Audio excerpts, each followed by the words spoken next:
Welcome to the Last Call with Jamion Christian. Our guests today, Dean Oliver and Doc Eslinger. Dean is the author of Basketball on Paper, one of the most well-known books on analyzing basketball. Dean has also worked at ESPN for the Sacramento Kings and just finished a stint as assistant coach with the Washington Wizards. Doc is the head coach at Caltech, where record-breaking seasons under Coach Eslinger's leadership. Caltech has had numerous team and individual awards, including some of the best seasons between 2019 and 2022, where they had 3 double-win seasons, which had not happened at Caltech since 1954. I'm really happy to have our guest on today. We're going to talk basketball, and we're going to talk analytics and talk about what these guys are seeing. Welcome to the show, guys. Thanks to you.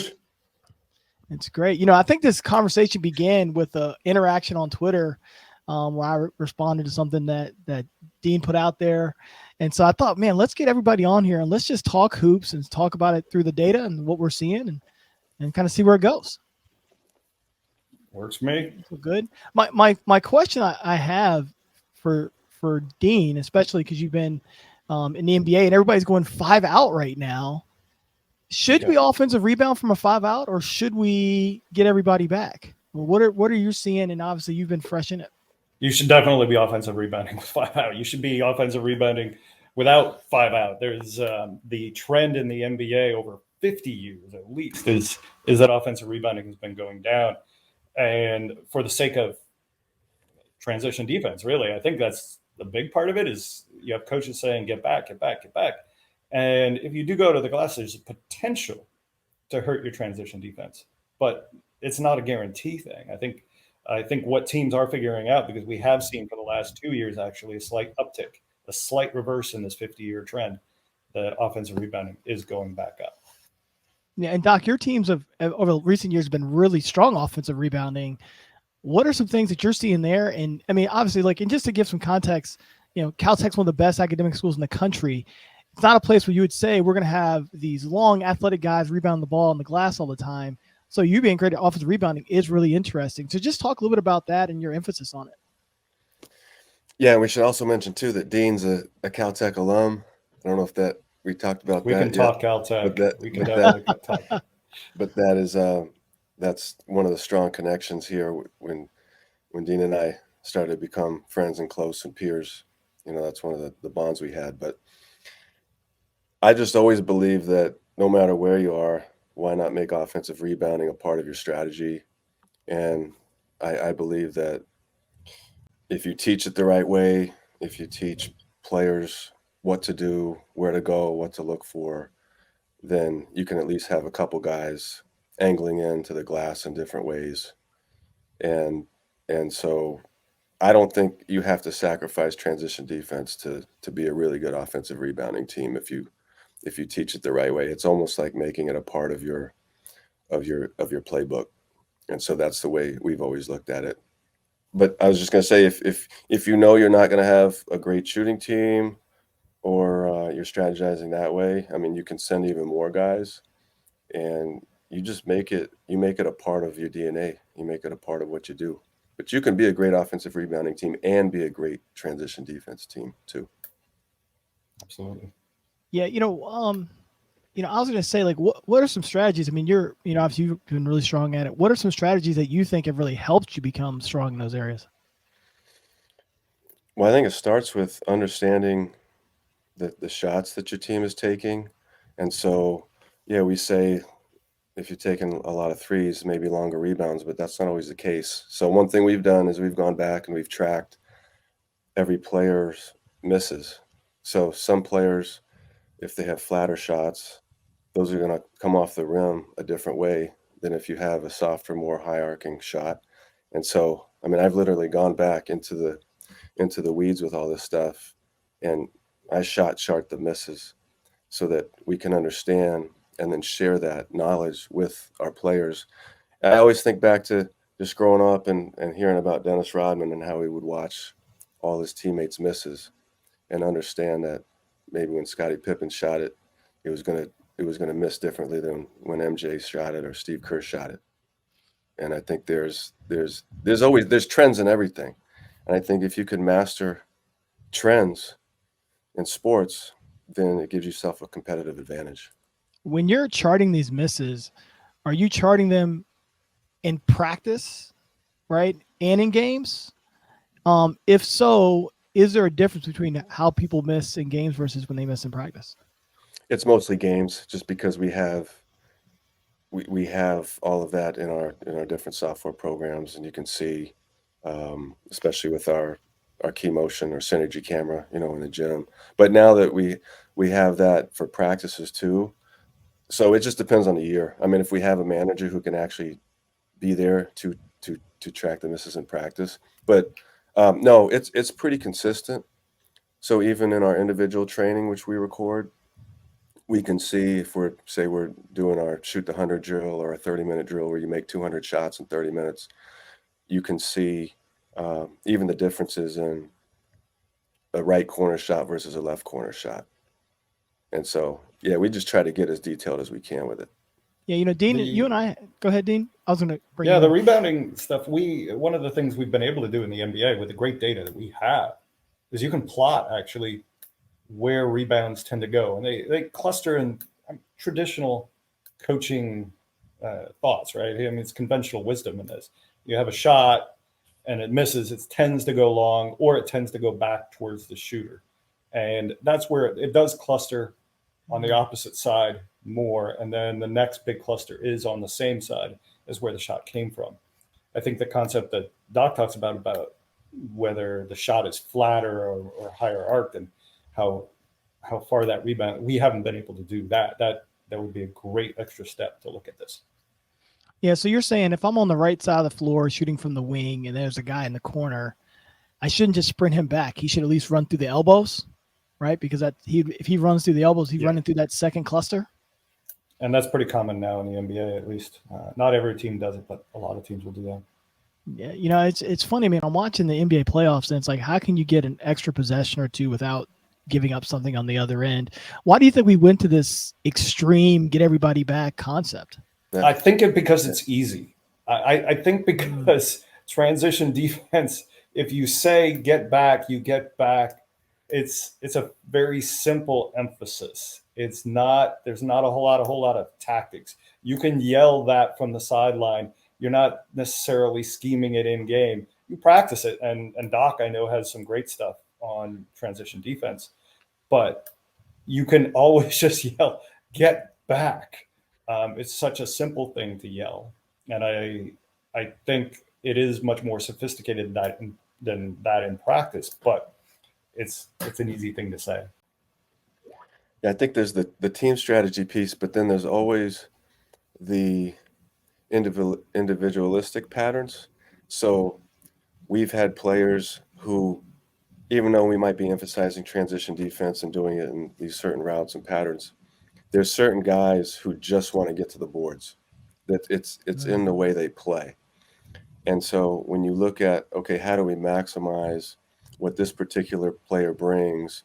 I almost look at it as sort of this Moneyball concept. This guy, even though he's 6'2" and wiry, and we've had guys like this, they're just the best offensive rebounders because they don't stop moving. They have an attraction to the ball. They're able to anticipate a lot better. And so with certain players like that, I just say we basically just release them. Just go ahead. You don't necessarily stick to the other rule because you're going to be a better offensive rebounder just because we're giving you the freedom to do it. And I think there are guys like that in the NBA and at all different levels. And so Jordan Goodwin with the Wizards. Jordan Goodwin, he's basically the guy you're talking about. He's 6'2.5". He's a great offensive rebounder. You got to give him that flexibility.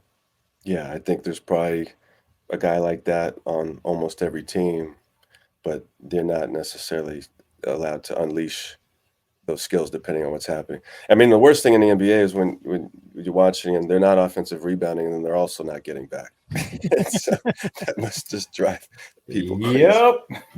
That does drive, because if you just kind of sit there watching, and these are other stats that you can actually get out of the NBA, is you can basically count the number of times a guy is just standing there watching. And they're like, the ball goes up, they neither crash, they don't go through the lane, and they don't get back. And so you're not doing one of those. What are you doing?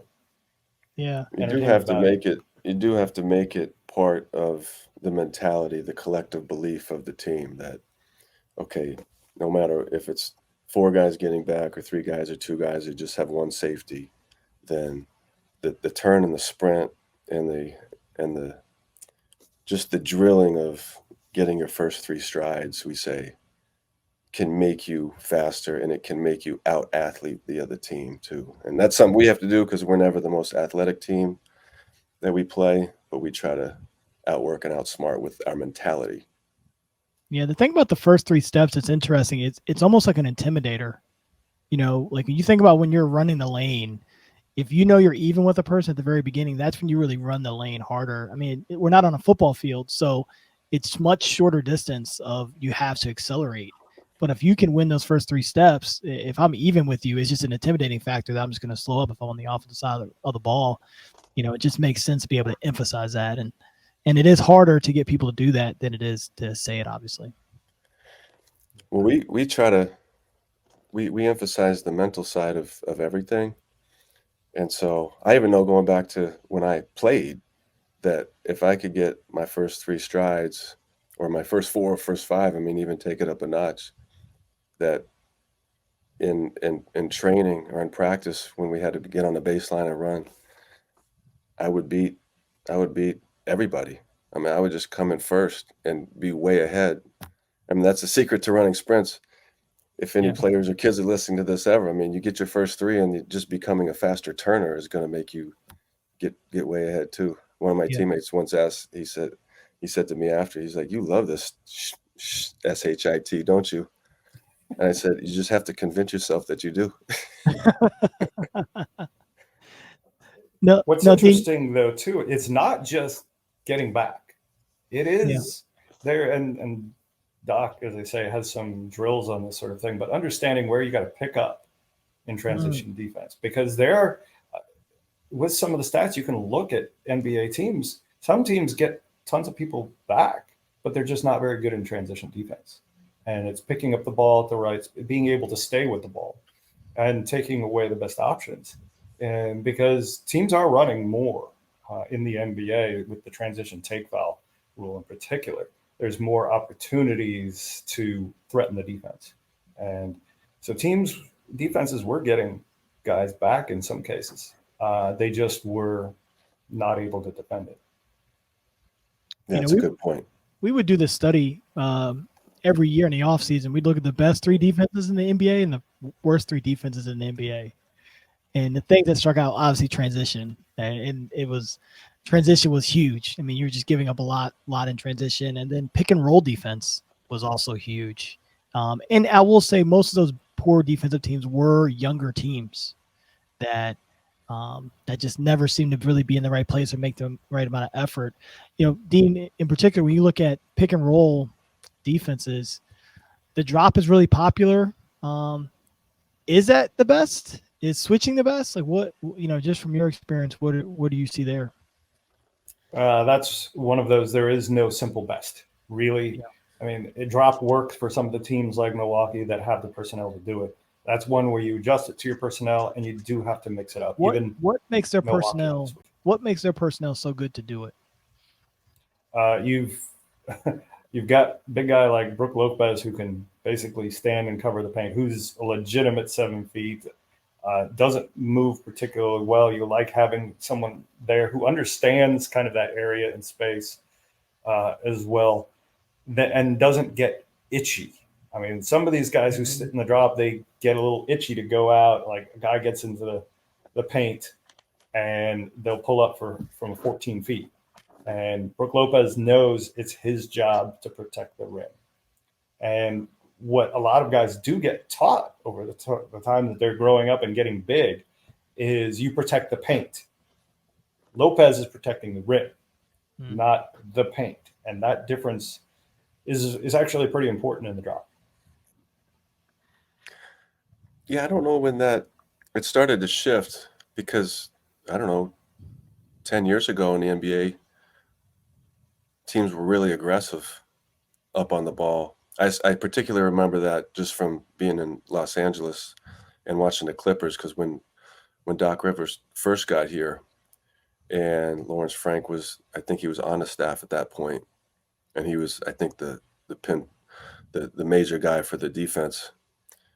And yeah, they were extremely aggressive, still up on the ball, and up on the dance floor, I like to call it. And but most teams had started to trend the other way. And I think, Dean, you know better than I do. With this, there's probably different reasons why they go into the drop. Whether it's maybe they just don't want the big man's not as mobile as like a Kevin Garnett type player, or is it so they just don't have to work on the rotations and the covering the low man, all that. The rotation gets a lot easier, and just the simple fact that you want your bigs in and you want your little guys out. I mean, frankly, a big guy covering a jump shooter, they have a little bit of advantage in cutting down their ability to shoot over a smaller guy. But at the rim, they have a huge advantage in cutting down their ability to convert at the rim versus a smaller guy. So yeah, it's optimizing that. It's that spacing, keeping those big guys closer to the rim to protect the rim. Yeah, I think of the phases of the pick and roll, right? You had the Utah Jazz, which really mostly naked side ball screens with Stockton and Malone. Really not a lot of kick out jumpers from there. It's really just a two-man game between those two. Then you kind of transition to Steve Nash with Mike D'Antoni with the Suns, which much more spread pick and roll, multiple guys coming off of that. Then I think the next evolution of it really was the Orlando Magic when they got Dwight Howard and they had a guy who could legitimately catch lobs at the rim off of multiple ways with all shooting around it.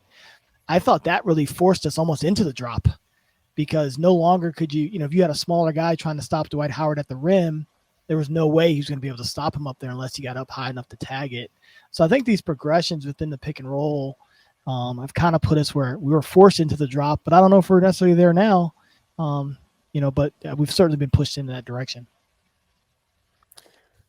Yeah, it'll change again. I mean, the game changes the way the game is played. I mean, every 10 years or so, if you look at it, and it's just a lot of it's trickled down from who's winning, and then you get the copycats and the modeling of who's winning and trying to do the same thing that those teams are doing. But I think is the copycat part right now is the switching stuff. I think the Warriors obviously were so good at it. And they continue in this mentality. Can we get a bunch of 6'8" guys who can switch everything? And if you have a bunch of 6'8" guys who can do basic individual defense, then you feel like you can play that. Boston is doing that, of course. It works if you have all of these work if you have the right personnel to do it. And to some degree, what happens is guys end up getting overpriced based upon the success of what's going on there. Like the 3-and-D guys for a little while, like, oh, okay, everybody wants a 3-and-D guy, and then those guys get overpriced, and okay, where can we find some of the other value? And then it's maybe these switching guys, right? But then that changes, and so that's where some of the cycling through comes about, is because everybody's trying to find the undervalued personnel, and we can put them in a system that works for us. That's a great point. And when you go with 3-and-D, it's what's interesting. When you go with the 3-and-D guys, I should probably send this to you, Dean, get your thoughts on it. But I created this like template. Basically, it was like, if you have a team that shoots a certain number of threes, you should just switch, because that means they have a certain number of guys on the floor that all they do is shoot threes, right? And so if you get a 3-and-D guy out, now I'm making Duncan Robinson have to put it on the floor. Doesn't mean that he can't, but we're just not going to give up catch and shoot jumpers. Most likely, if we switch, we got to guard our yard, whatever it is. But it just makes me think now with where the offenses are, with how much, even as a shooter now, it's hard to be just a catch and shoot guy, right? And I just think that's, as you said, the game keeps changing, and I feel like that's the part that's changing the most right now is the personnel needed at a rapid rate to play defensively and offensively how you need to play. Yeah, and the other thing too, I was thinking about, if you're playing pick and roll coverage that's really aggressive, high hedge, doing that kind of thing, it takes training. You gotta really rep that stuff to understand how to plug the gaps and stunt and get back. And so I know in the NBA teams don't practice that much. Now I think Miami practices because because the way they transition D and their pickup points and the way they get back and how they support one another and they're connected defensively, you can tell. I mean, they're training that somehow, because there are a lot of very specific details in their technique and their mechanics that you can't just do that by coaches saying do this. Yeah. I think part of what you talk about with practice too is a stable roster. I mean, their roster is pretty stable. When you have same guys coming back, your same core group on a regular basis, it does help a lot. And you don't need as much practice because you're carrying over so much from the previous year. And then to be able legacy knowledge. Right. Yeah, and to be able to switch defenses like they're doing when they're playing more zone than you've seen any NBA teams really play. And you don't just say, hey, go play zone. I mean, these guys know what they're doing. Yeah. They're communicating, their vision is there, their head's on a swivel, and they're still connected. It's pretty impressive. Yeah, I mean, now it's funny. My brother worked for the Boston Celtics, so I obviously watch a ton of their games. And the Celtics really drive a lot through the middle from we call it like the extended X's, right? They really drive. I mean, Jaylen Brown, Tatum, they really drive in there. And I remember watching the series earlier with the Heat. I was like, they are not going to let you guys drive those gaps, those middle gaps. They're not letting you drive those gaps. And I call their loads to the ball in transition just sexy. I mean, they are coming over. They're showing wide stance, wide base, full numbers. I mean, sometimes Kevin Love, even on a wing, even if it's a naked side wing, sometimes Kevin Love will come all the way over and almost touch his defender to load to the ball and then work back towards his man. I mean, like you said, people said these guys don't practice in the NBA, but they've really got something special there, and you can tell with the technique of it and how often that they do it. It makes a big difference. Oh, definitely. No, the sexy loads are something that, I mean, it's inspiring to watch, really, when you have a team that does that or multiple teams that you pay attention to that do that. And there's nuances. I mean, to the casual observer, they're not necessarily even looking at the defense. Most fans aren't looking at defense; they're just watching the ball. Yeah. But for me, the Miami Heat, even before this playoff run, they were probably my favorite team to watch. Them and the Warriors, what the Warriors do is crazy too. Yeah. But Miami is so good at being able to plug in all these undrafted guys and get them to do what you need to do to survive in the league, to have not just a role that you have a role on the offensive side and a role on the defensive side. And those guys know they have to do it. And they are comfortable going between man and zone. They played, I want to say, twice as much zone as any other team in the regular season. I think there was a stat the other night about it. They played more zone than all the rest of the playoff teams combined in the playoffs. And so they're being able to do that change that mentality means you've got a lot of that cohesiveness among those role players all the way up to Jimmy Butler and Bam, who are incredible to watch themselves. Yeah, and I love how they play it with their, they actually put their smaller guys on the baseline, and they put their bigger guys up top. And I wonder if that's, and I don't know this, I wonder if that's because they probably did the research and recognized that a lot of teams are taking their threes from above the break against the zone and not really getting the ball to the corner. So why wouldn't you put your bigger defenders in there and just ask guys like Kyle Lowry, Duncan Robinson to box out and push guys underneath? But they play it a little bit different. And the passing lanes are more vulnerable at the top, so you want the bigger guys up there in general. So you're not going to have as good of passes from the corner in general. So you can put a smaller guy out there. So, and the difference, as I say, on a jump shot for a big guy versus small is not nearly as big as that at the rim. So you like to still have Bam near the rim, but out on those wings on the baseline, sure, have a small guy. Yeah. Yeah, when you are able to put length up top and length to scrape the wings and scrape the lanes, and you can have a Kyle Lowry type guy who's going to battle, corner to corner or baseline or be able to front. I mean, watch the way Miami fronts. I mean, they're so intense about the way they front. Yeah. If they get a big guy down there, in the paint area, and that goes back to even some zone principles. Like if you look at the old John Beilein 1-3-1, he would have his point guard running, baseline to baseline in the warrior spot. So, yeah, they're going back to what Dean said too, just having the consistency with the roster where you can actually teach this stuff, from the G League on up. You can see a guy like Duncan Robinson I tweeted something about him using his brain the other day, because he's thinking, but he knows his role. He knows his role defensively. He's very active defensively. And when he comes in, they do go to the zone a lot.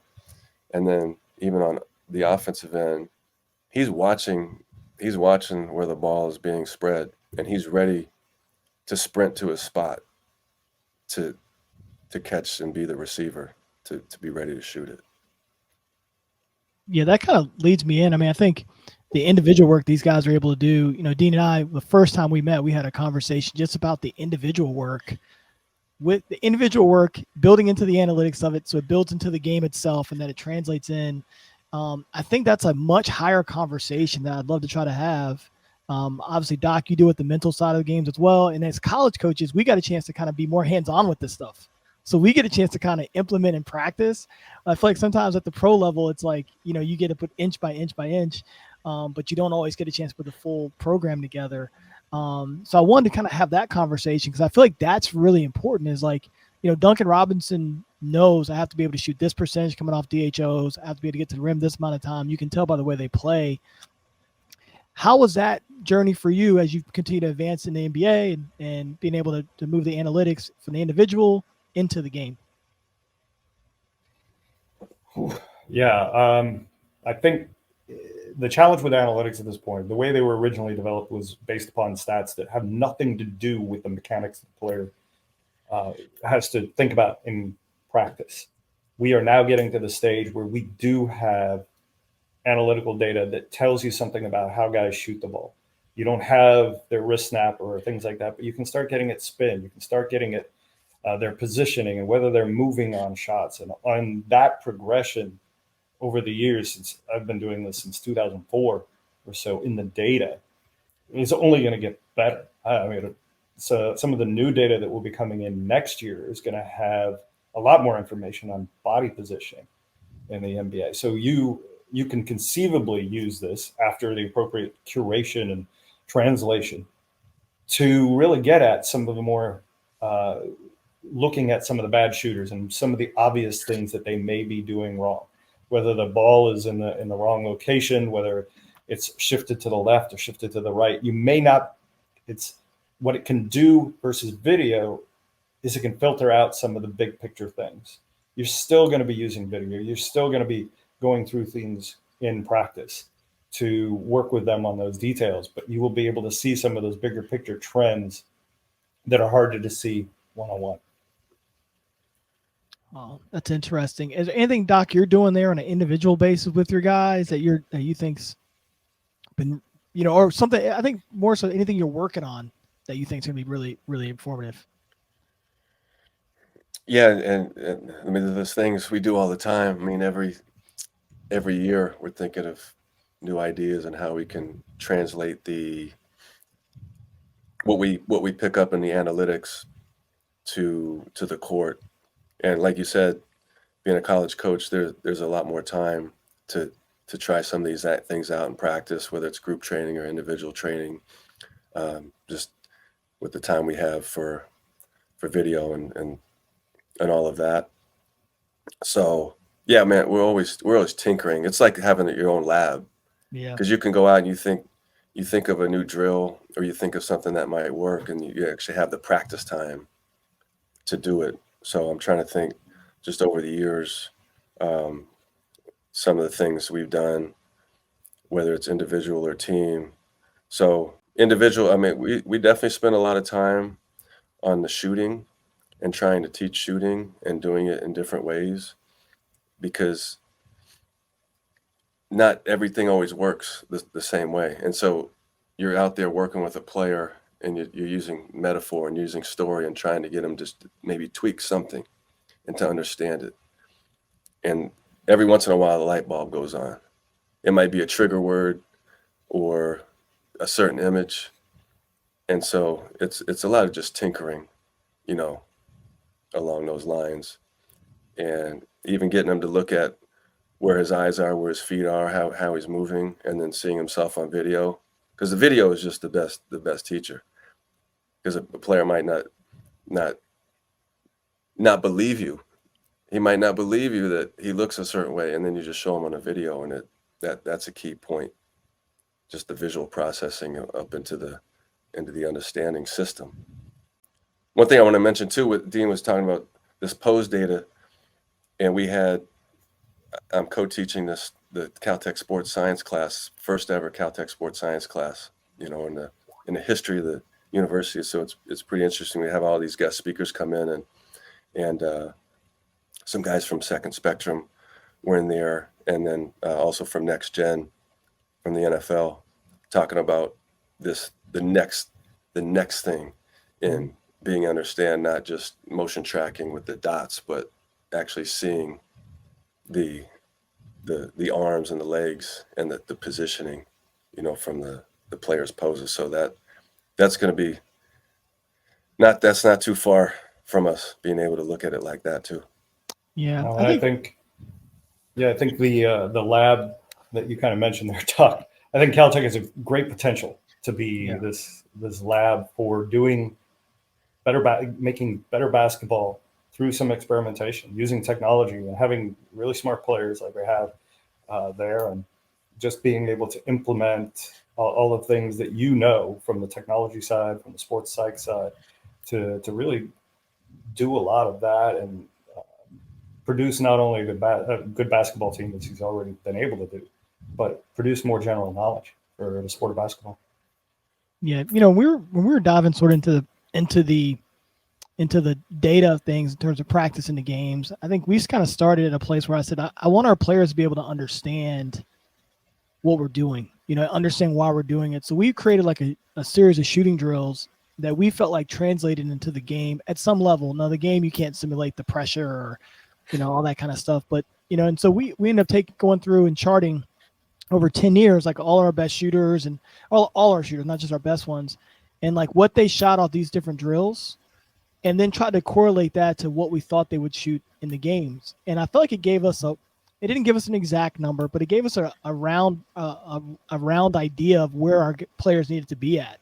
Right. And so, if a guy was making, let's say we're shooting 100 shots in 5 minutes, if a guy made 85, that translates to this percentage on open shots from these spots on the floor, whatever it is.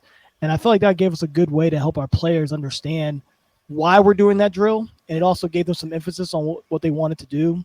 We'd sort of get to the point where we're saying, if you want to have the green light, you've got to shoot 85% out of the 100. If you want a yellow light, you're at 75%, so on and so forth, to kind of give us some rules. What are some things that you all have done to make it easy for the players to understand and easy for them to grasp it? We actually did some of the exact same thing that you're talking about. Your guys must be amazing shooters in practice to make 85 out of 100. Through the years we would have two or three guys. Like, we didn't have a lot of guys. Like, I wouldn't say that. We had 2 or 3 guys. Now, those guys might be able to shoot, Dean, but they might not be able to defend. All right. So understand, like, they still didn't play 35 minutes. They might have played 15 to 20 minutes. But just to give you a point of reference, like, that was like their job, So I think we had 3 guys that made 85 through the 10 years, which is, a decent number. Okay. So it wasn't a regular thing where they were making 85. No. Because when I know I would look at some of the practice data that we would have for 3-point shooting, and like obviously layups, they're making close to 100%. But on 3-point shots, I was looking guys who made basically 60% in practice. You felt pretty comfortable with those guys taking threes in games, because it does go down to about your 35, 36% or so in games. You can do other things where obviously this is kind of an average. But then there are times where you want them to make decisions. It's not just we're throwing it to you, you're automatically taking the shot. Now you have to make a decision about whether you're making a pass or the shot. And so that threshold comes down a little bit more for that. How much do you think that threshold comes down when you include the decision making? Decision making, it does force it to come down quite a bit, actually. Yeah. Probably, I don't recall all the details, but I want to say that if 60% was the threshold before, it comes down to about 50. And we only did this with a few guys. So I only did it with a few guys just to kind of see how well they could do it. And that one was interesting because it was usually a trend. They started off really poor and they would get better within the drill. So you could see the education process. You could see them getting used to it. Well, there you're hitting on with decision making. You're hitting on processing and pace too. I mean, the more one has to process, he starts to slow down because he's thinking about more things. And so certain players are better at the processing because they have the competencies, they have the skills, but they also have the mental plan, the mental models to go through it. And so a lot of times when you speed something up, whether it's just you doing exercise from walking to jogging to sprinting, it's harder to think when you're sprinting. It's harder to think when you're swimming really fast rather than just on your warm-up lap.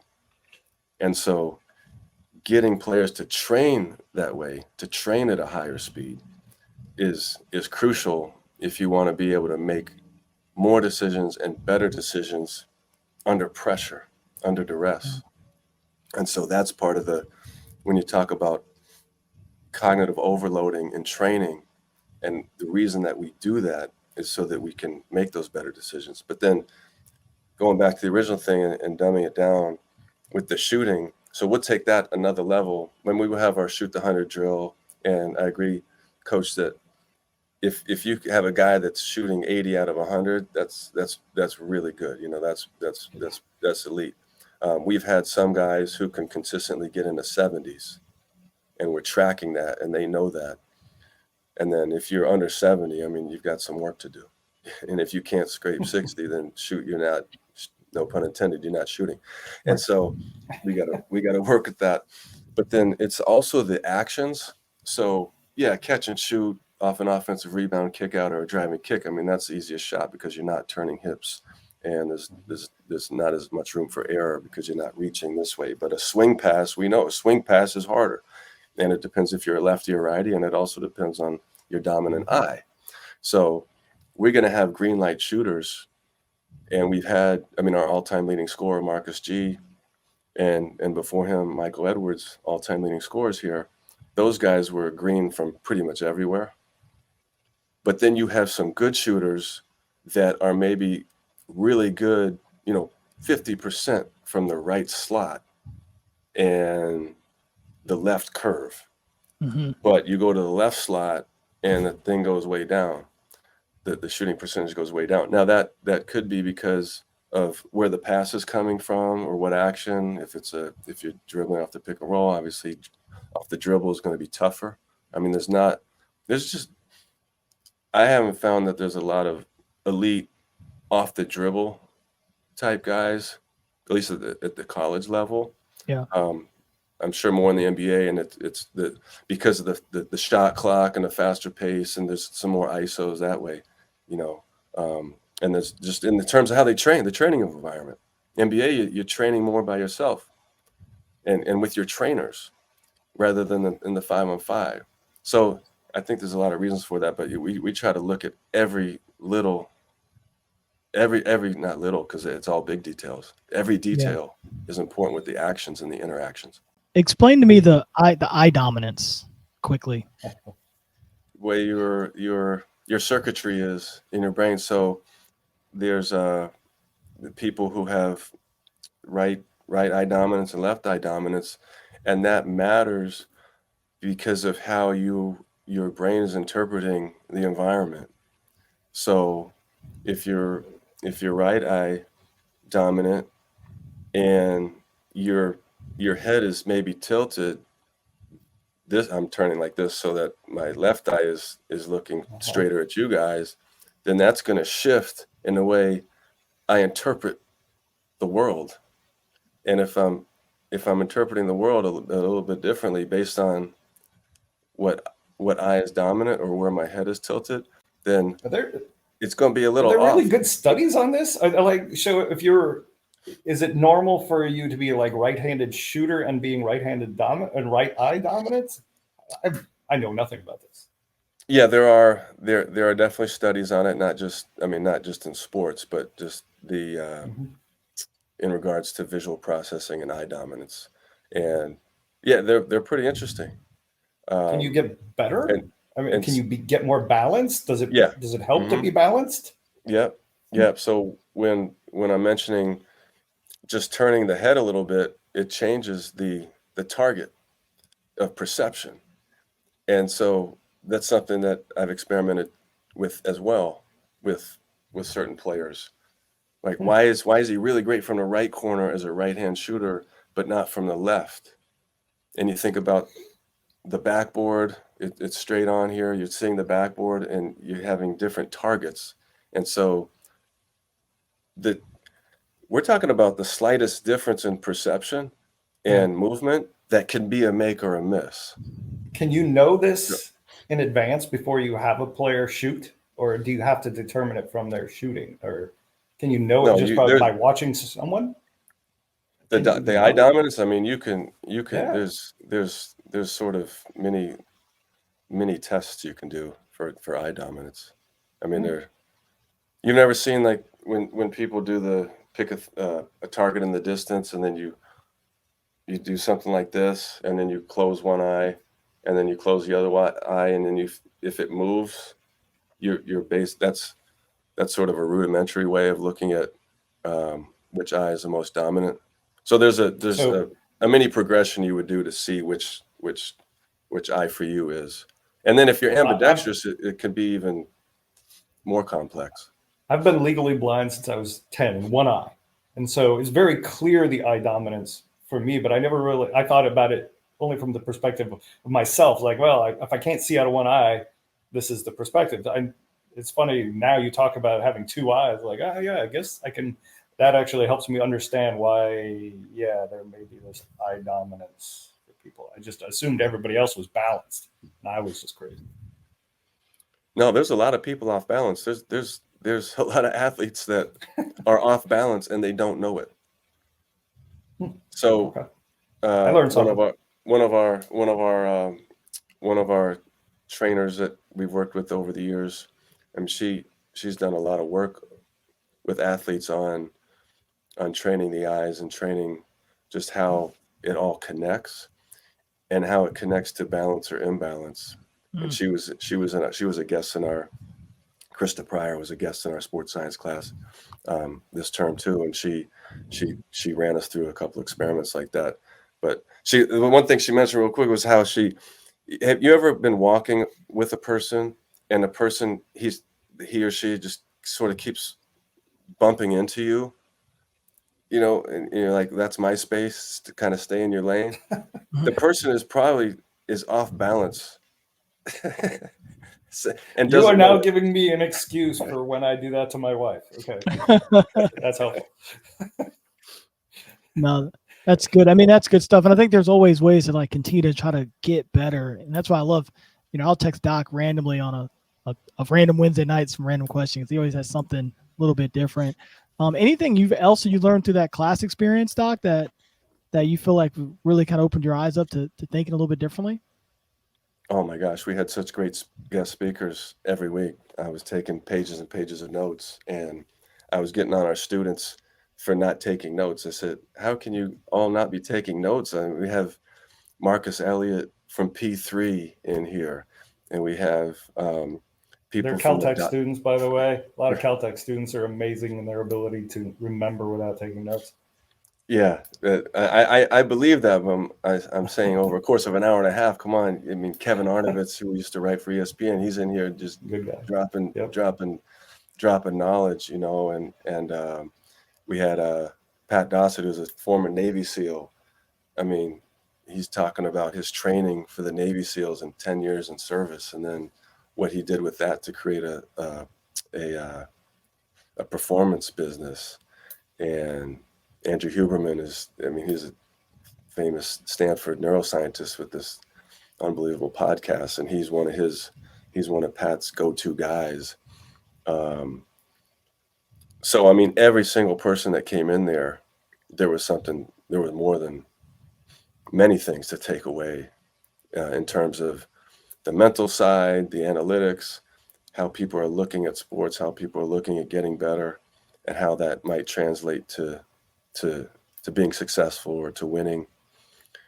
So yeah, it's one of the best experiences I've had as far as being associated with Caltech, is being able to be a part of that and gain some momentum that way too. And Dean, I would ask you this thing: is there anything that you're working on right now in particular that you just can't find the answer to right now, but you're really trying to work through it, that you're thinking through?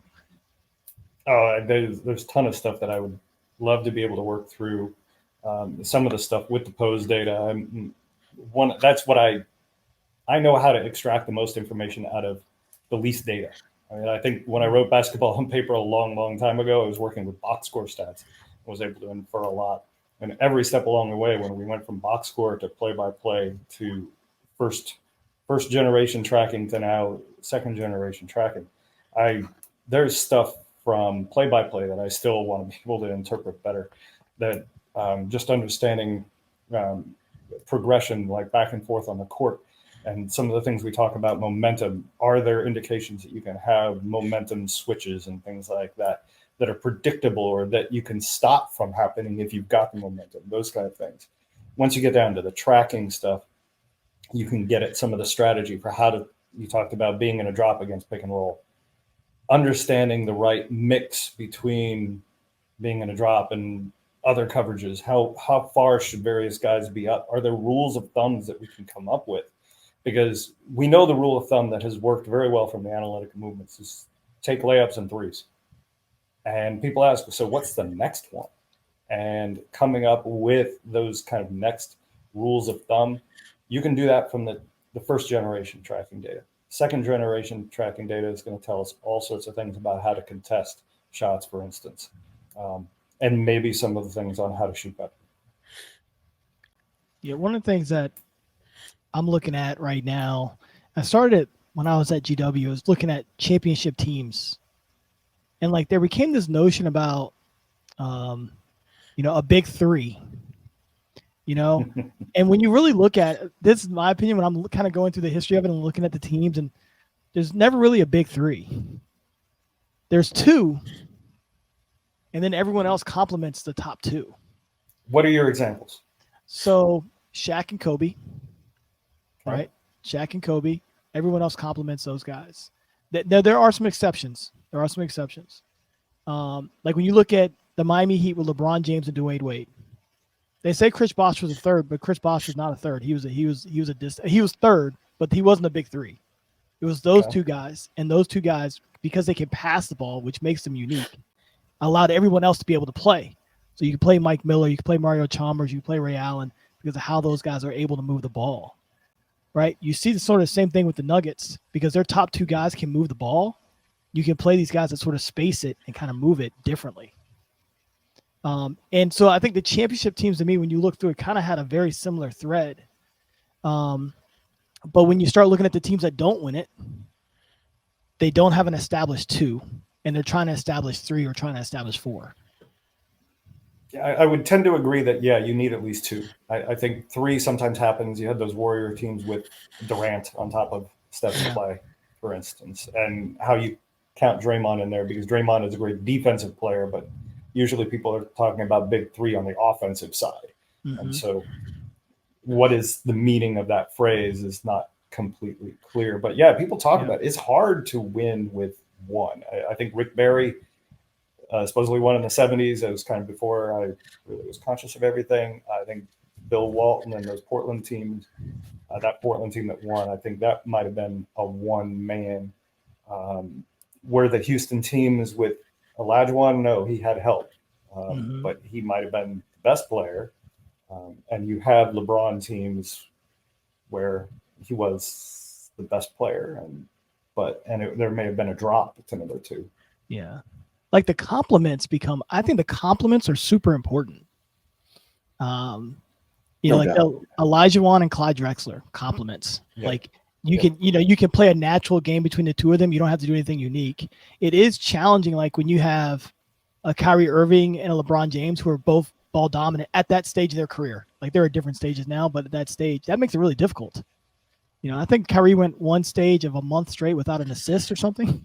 Like, that gets Whoa. really hard to be able to do that. So I just kind of look at it that way, but that's the thing I'm working on. I don't have it exact, but that's what I'm kind of working on, because I think championship teams probably have a thread that we sort of ignore in the stake, in the ability to try to find talent. And it's like really about the pieces fitting, but I'm working on that. I think the element of fit can be tough to manage.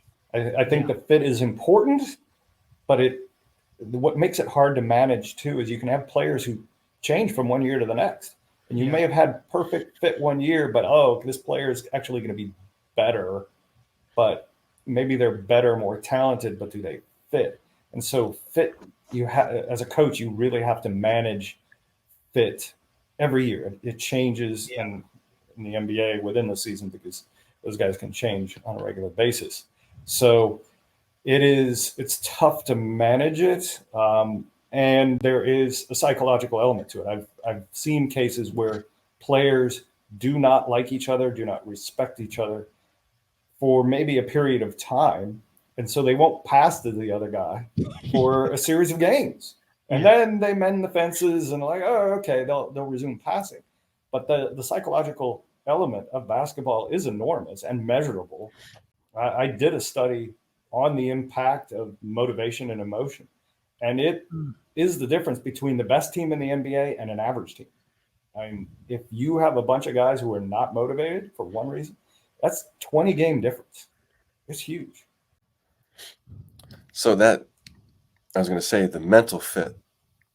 Yeah. There's an evolution. There's changes in that too, because in college, freshman comes in, he's pretty good. But his role isn't there yet because there's upperclassmen or whatever. He's still learning the system, and he's learning how to navigate being at a university and all that. And then he becomes a sophomore, and now, the ego starts to kick in maybe, and he's feeling a little more empowered. And so mentally, he's now changed. I mean, there's been a shift. Well, I should be getting more touches. We should be running more plays for me. I should, doing that kind of thing. And so over the course of the NBA season, because it's so long, I mean, the peaks and valleys mentally, I know that a lot of players struggle, even with performance anxiety, or it might be a contract year, or they got the contract. Now they're trying to prove that they deserved the money now that they're making, and you might see a dip in performance that way. And so there's all these things that could be changed. And then you go with the compatibility and the collective fit, because one change with one player can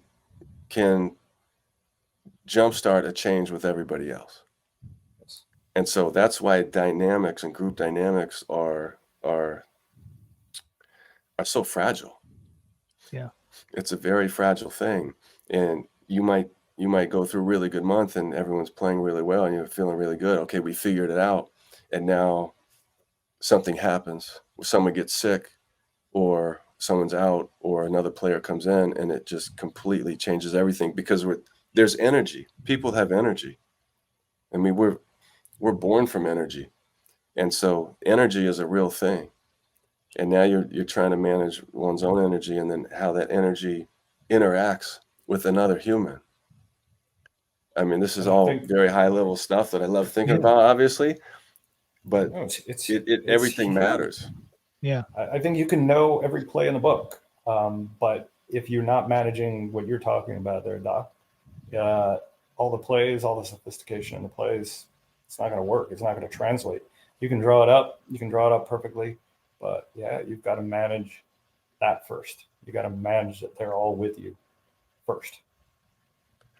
Yeah, the emotional piece, especially of a team invasion, high intensity sport that is moving fast. The emotions, it can be a roller coaster too. And so my emotions are going to impact your emotions. We're influencing each other all the time, and we don't even know it. Yeah. That's one of the reasons we love it, though, right? That's for sure. Yeah. I felt that one of our teams, like one of my good mountain teams, we had a team that was picked, I think, first one year and we didn't finish, I think, third or fourth. And so we underachieved. We could have won it. We had a good group, but the energy of the guys, like the anxiety of one guy, we had another guy trying to pick him up, and that means he was taking energy away from himself to be ready. And it's just like the energies all year were kind of off. Not honestly, not in a negative way, in a caring, conservative way, but it just didn't allow for everyone to be at, the peak at the right time and to go and attack it. And so we started this kind of program. We really just tried to build like a good team awareness of energy. And we made that a huge part of the off season, a huge part of the conversation. I wish there was a way I could, we could, I'm feeling a 10 today. I'm feeling a 7 today. I'm feeling, and balance it out. But I don't know if people work that way. You can do that. I think you can try it. I think you can try it. You can do that. We'll go around, each week, and we will do that quick quiz about where people are. Mm-hmm. And it could be a fatigue. It could be a fatigue question. It could be the energy question. But if the athletes are trained to self-regulate, to be aware with heightened awareness and to cope, then you can do things cognitive behaviorally to increase, decrease energy, Gotcha. focus, motivation. I mean, we know we can do that stuff, but it does take time. There's no quick fix. You can't just have a sports psych come in and say, okay, one time do this. I mean, this is stuff that has to be trained like we do all the physical training too. Yeah. It's process. Yeah. And it's interesting because I know, like after a loss, for instance, I wake up the next morning, I'm usually not happy, but I get going after an hour or two, I may be fine. So I would imagine you can't ask them every hour how they're feeling. So like you say, you're asking once a week, and how do you get the right answer that is kind of the summary of how they feel versus how they feel because, we lost last night. That kind of thing. Yeah. As we're coming to a close here, Doc, what's the thing you've learned the most, where you stand at now as a head coach? Oh man, 15 years. 15 I years. know we're gonna get you down to one.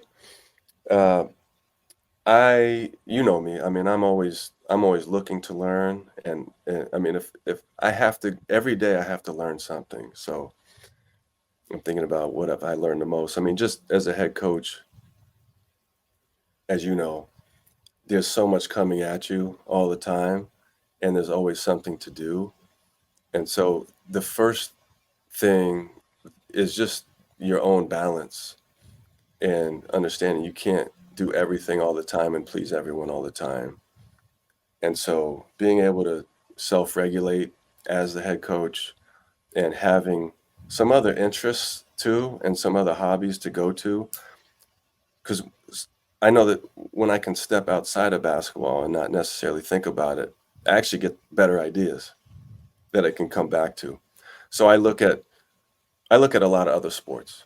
I don't just look at basketball, but I'm talking to coaches all around the world about what they're doing at different levels in their sports.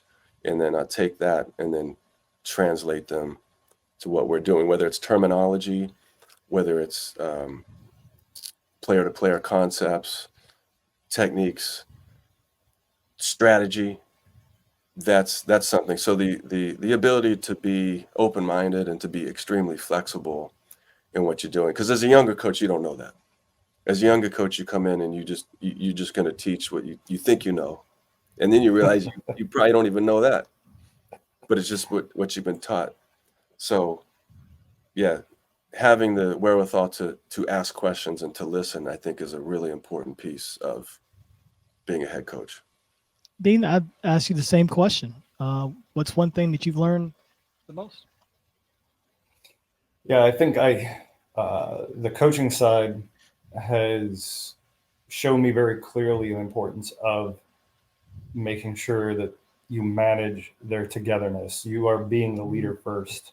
All the X's and O's are very secondary. I actually heard it when I was in management too. I heard things that it wasn't explicitly said, but they said, I asked Mark and Workentine when I was in Denver what he thought were important. He said, talent is really important. Of course, when you're working in the front office, that's what you want talent. But then he said, getting all the guys to play hard. and getting them to play together. And then last is X's and O's. And I didn't think too much about it until I sat on a bench a lot and saw that, yeah, getting guys to play hard, play for you as the coach, because you're the constant. You're there every day. You're with them. That's huge, getting them to play together. I think those are things that are difficult to measure, but I think that's the way I think. I think about how can we measure these things. And I feel like I've gotten better at understanding that. It may not be perfectly measured, and I don't know if we ever will get there, but I know how important it is. I've been able to infer it from other things, how important it is. And I say it's the difference between the best team in the NBA and an average team. That's it. If everybody's unmotivated versus being motivated, it's a huge factor. And that I've learned for sure. Just to add to that too, Dean, you're talking about data. We're talking about information. That's what we're talking about in the sports science class with our co-professor, Mike Alvarez, who's our faculty liaison as well. And so we're always talking about, the analytics. And I know some people they run away from the word analytics, but all it means is just information. I mean, we're just talking about gathering information and then figuring out how to utilize that.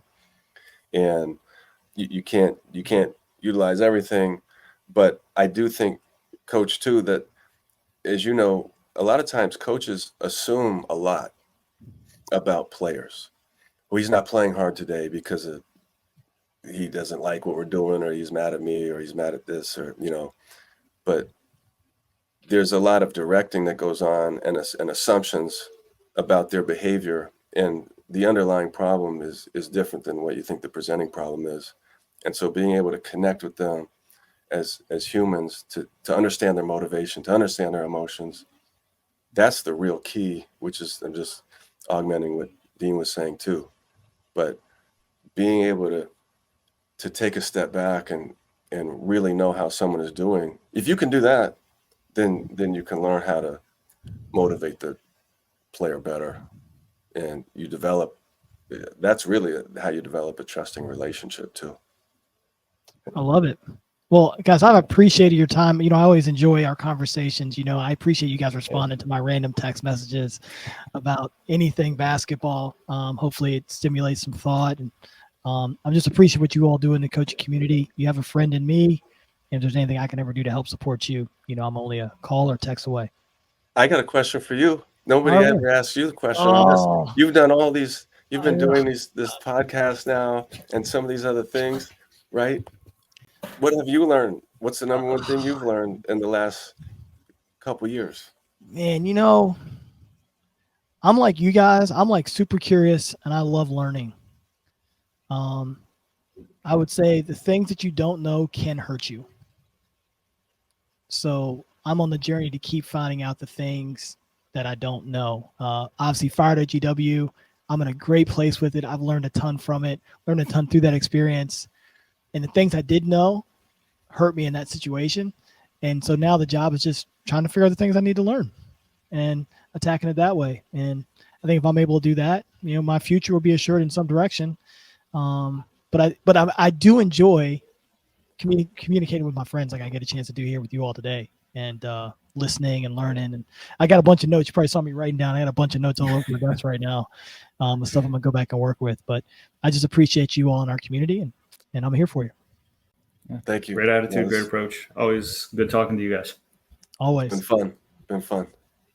Thank you for joining us on The Last Call, powered by Speakeasy, where careers grow through relationships and relationships grow through Speakeasy. We hope you enjoyed it, and we look forward to connecting with you soon.